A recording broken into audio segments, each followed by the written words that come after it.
Welcome back to the jungle. Bongo is back, and today, Bongo is rich. Or so he thinks. You see, King Kong, the ruler of the canopy, just found a hidden cave filled with millions of perfect golden leaves. And being a generous king, he decided to give every monkey 1,000 leaves for free. Cha-ching! Wealth for everyone, right? Bongo runs to the market.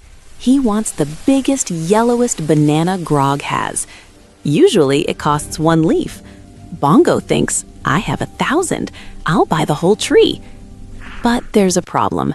Every other monkey had the same idea. The line at Grog's stall is a mile long, and everyone is waving stacks of golden leaves, shouting for fruit. Grumpy Grog looks at his bananas. He only has 50. He looks at the thousands of leaves. He realizes these leaves aren't special anymore if everyone has them. Grog screams, "New price, 1 banana, 100 leaves." Bongo is stunned.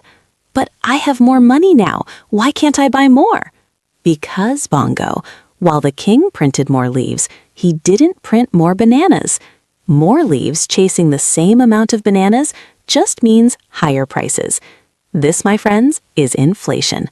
Bongo's 1,000 leaves can now only buy 10 bananas. The king didn't give Bongo wealth. He just made the leaves less valuable. Wealth isn't about how many leaves you have. It's about how many bananas those leaves can actually buy.